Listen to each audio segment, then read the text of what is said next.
Welcome to StartupHakk. Today we're going to talk about some funny coded comments that programmers actually wrote, and we're going to go through some of these and have a good laugh at these. And so I found this list really funny as a developer who's been developing for over 20 years. And so I thought I'd share these with you today because I thought this was a really funny list. So this is kind of a funny reaction video, but then we're ultimately going to talk about what makes a good code comment. So let's go ahead and dig in. Welcome to StartupHakk. My name is Spencer Thomason. I am the CEO and co-founder of CleanRouter, as well as many other products. Here are some lessons that I've learned building a successful business while challenging startup norms. My challenge is to push you to rethink startup success. Welcome to StartupHakk. All right, let's go ahead and dig into some funny code comments and have a good laugh together today. So we'll start off with some of the first ones. So this is the first comment that we are going to read. So yes, this is going to break in 2089, but one, I'll be dead, and two, we really ought to be using a different system by then. And it's checking if year part is greater than 89. So I thought that was really funny. And then it talks about some naughty bits being removed. And so thought that was a pretty good comment, but I think I've been guilty of some of those before where I'm like, hopefully you're not using this 20 years from now. Next one says, do not remove this comment, else compilation will fail. So if a comment is required for your compilation to succeed, that's dangerous. Obviously, TBD, super useful comment. My life sucks. I think that's pretty self-explanatory and probably time to find a new job. I hate my work. I love programming and I hate my job equally. That's a confusing one. Next one is, I need to change my job. Maybe he just needs to change his coding style. Next one said, I need a vacation. Holy mother of love, where is the bug? So I love that because that always gets a little interesting if somebody's putting that into the code. I need to buy a standing desk. I like this one here. This method takes two integer values and adds them together via the built-in .NET functionality. It would be possible to code the arithmetic function by hand, but since .NET provides it, that'd be a waste of time, provided int, add, and da-da-da. So, why did he feel a need to comment all of this when really, all of this was just really to return I plus j?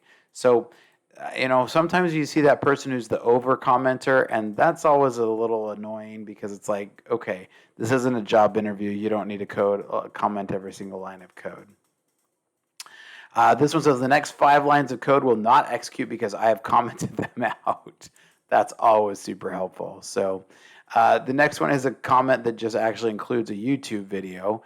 Let's go see what that YouTube video is, because now I'm really curious about what the YouTube video, and it looks like it's a music video. So that's funny. So remember to comment code. There's a comment to remind them to comment their code. I hate documentation. I love comment. Okay. Love what that one's trying to say. I don't even know if that one's proper English. This causes a crash for some reason. I know the real reason, but it doesn't fit on this line. I'm sure it's going to be really helpful to the next person who reads this. To do, remove this comment. So I know in Visual Studio there's some easy ways to go and find all the to-dos, and it will automatically set tasks for you and stuff. So that's good. And I'm glad that this next person really loved his wife. He said, I love my wife. I have no idea why you would put that into a comment. Badly need coffee. As we all know, developers are just machines that turn caffeine into code. So reminder, movie with wife at 7 p.m. Again, why that's in a comment? No idea. This is a really badly formatted get something, param num the num, param offset the offset, public void get something int num.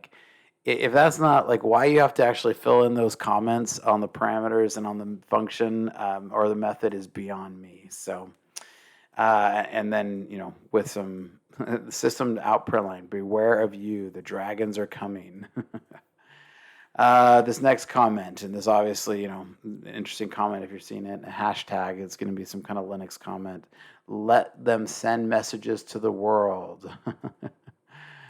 This one, urgent to do, re-implement this crap. The old code is as broken as heck, and we thought we solved all the problems. Working hard not to get demonetized on YouTube here. Next, we trick it forbidden as if it already existed. You don't really get to trick the computer. Sorry about that. Forgive me if you can. I like this comment because I once heard that a saying that you should write your code as if a demented psychopath is going to be the one who has to maintain your code. So if you're already asking for forgiveness in your comment, probably need to just go fix the code. And in general, if something is a variable is X, then that needs some forgiveness right away. So. Return a status block suitable for inclusion in the reply. Buffer to control. Note, this code sucks. If your code sucks, don't write it. And definitely don't commit it. All your spaces belong to Perl. Like that one. Bits 6, 5, and 4 must be 0, 1, and 0 respectively. If that's the case, then why didn't you just code it that way? Otherwise, the oscillator burns crazy evil crack. And now, ladies and gentlemen, the chord from you-know-where. Again, trying not to get demonetized here. I should leave programming. I have seen code like that I wanted to say this person should leave programming. I haven't actually ever written that comment. This bug, and then an explanation. And lastly, I need a promotion. So again, folks, put some useful comments. I actually, in general, I'm not even a fan of commenting your code. I've often heard it told that if you're commenting the code, you probably are writing some bad code that you shouldn't be writing. And so there's very few times that I'd say you leave a really good comment. If you're commenting your code because you're leaving a date and time and the person who changed it, that's what Git is for. And so don't do that. And so one of the most important things I think that you can comment is actually your Git commits. When you're commenting your Git commit, I've often found it a good example to say why you're making the change, not what. When you're making a Git commit, you can see what you're changing and the commit changes. But when you're saying why, a lot of times that'll really help somebody down the road. So I would kind of apply the same rule to a comment. If you're really feeling a need to make a comment, then put why you made that change or why you're writing that code, not necessarily what, because we can read the code and see what the code change is.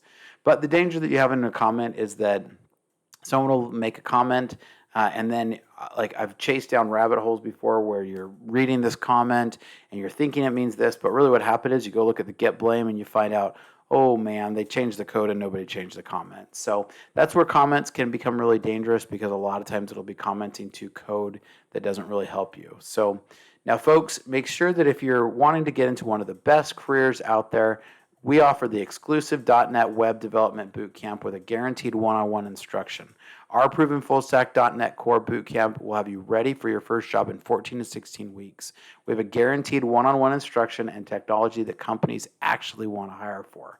I've reviewed a lot of these and hired people out of some code bootcamps, and I wonder what in the world were they being taught. So this is actually a fantastic course written and developed and instructed and overseen by someone who has been in the industry and hired a lot of .NET developers. So make sure that you like and subscribe to the channel. We bring you useful as well as humorous things from time to time.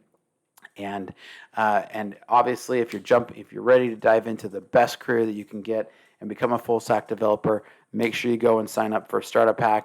We are starting classes every few weeks, and so make sure you like and subscribe to the channel, and we will catch you guys next time.